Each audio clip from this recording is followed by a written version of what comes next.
Mengejutkan, Nikita Mirzani jadikan bacaan sholat sebagai guyonan. Edi Prasetyo, Ketua Umum Perkumpulan Anti Diskriminasi Indonesia atau PADI, buka suara terkait video Nikita Mirzani yang tengah viral di aplikasi TikTok. Dalam video itu, dia menjadikan bacaan sholat sebagai guyonan.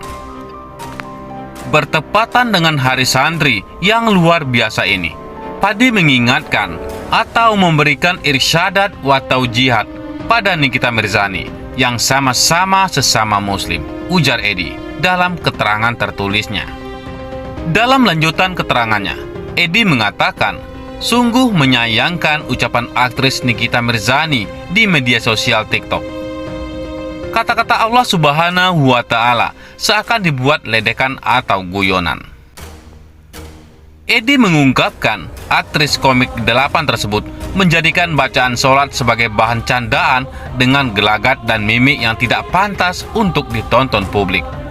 Sebagai publik figur dengan jutaan penonton, aksi sang aktris dianggap presiden buruk bagi umat Islam.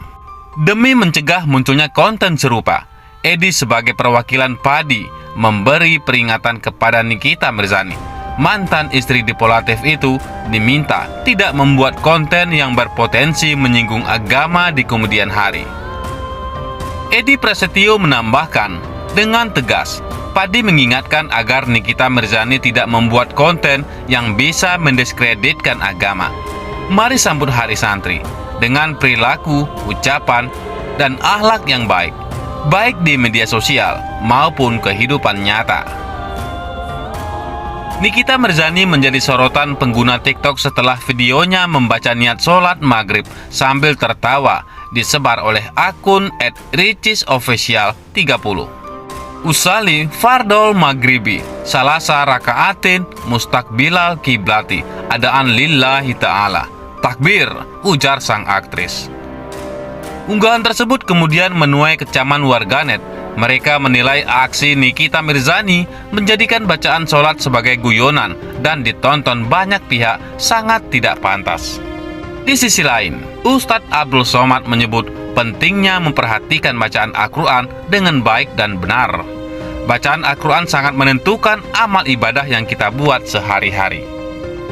Ustadz Asariau itu mencontohkan dalam sholat, bacaan yang kita sebut adalah kalimat-kalimat yang ada di dalam Al-Quran. Jika bacaan Al-Quran tidak benar, maka sholat tidak akan diterima oleh Allah Subhanahu wa Ta'ala.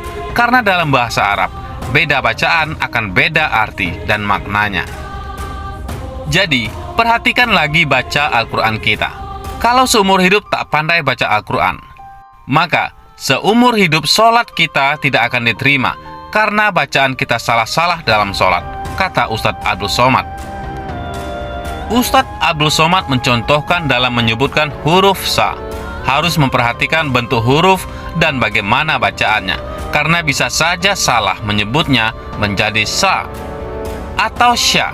Hal ini berbeda dengan bahasa Indonesia. Jika terjadi pertukaran huruf, maka makna masih bisa ditangkap, karena lafaznya masih bisa diketahui. Ustadz Abdul Somad menjelaskan, Muslim harus mendalami bacaan Al-Quran karena itu adalah kewajiban. Alumni Universitas Al-Azhar Mesir itu menyebut tidak sedikit orang mengeluhkan susahnya belajar bahasa Arab. Tapi menurut Ustadz Abdul Somad, yang sulit tidak hanya bahasa Arab, semua bahasa asing akan sulit jika tidak ada niat mempelajarinya. Bahasa Inggris juga sulit, juga punya keragaman kata dan huruf, tapi kalau dipelajari tetap akan bisa, ujar Ustadz Abdul Somad. Selain itu, membaca Al-Quran dengan lagam yang tidak lazim bisa masuk kategori mempermainkan Al-Quran dan terkena hukum istihzah biddin atau mempermainkan agama. Dalam Islam, mempermainkan agama atau memperolok ayat-ayat Allah Subhanahu wa Ta'ala sangat dilarang berdasarkan sejumlah nas Al-Quran sebagai berikut.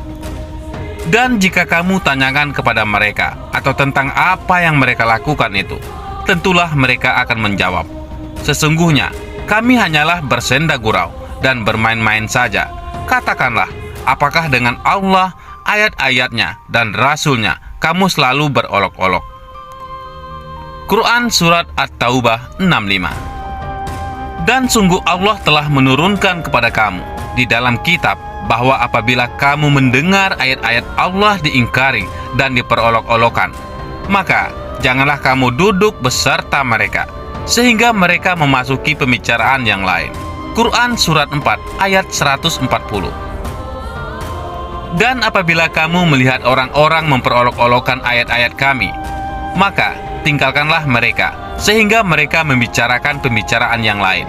Dan jika syaitan menjadikan kamu lupa, janganlah kamu duduk bersama orang-orang yang zalim itu, sesudah teringat akan larangan itu. Quran Surat 6, 6-8. Dan tinggalkanlah orang-orang yang menjadikan agama mereka sebagai main-main dan senda gurau, dan mereka telah ditipu oleh kehidupan dunia. Peringatkanlah dengannya, agar masing-masing diri tidak dijerumuskan ke dalam neraka. Karena perbuatannya sendiri, tidak akan ada baginya pelindung dan tidak pula memberi syafaat selain daripada Allah. Dan jika ia menebus dengan segala macam tebusan pun, niscaya tidak akan diterima itu daripadanya. Mereka itulah orang-orang yang dijerumuskan ke dalam neraka disebabkan perbuatan mereka sendiri.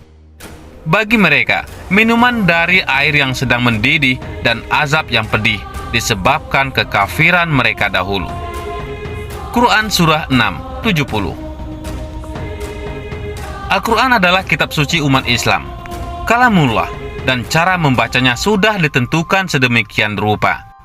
Seperti makhorijul, huruf dan tajwid, langgamnya pun karena Al-Quran berbahasa Arab, maka pelafalan dan nada pun harus menyesuaikan dengan cara pembacaan yang dilakukan Rasulullah SAW dan para sahabat yang kebetulan orang Arab.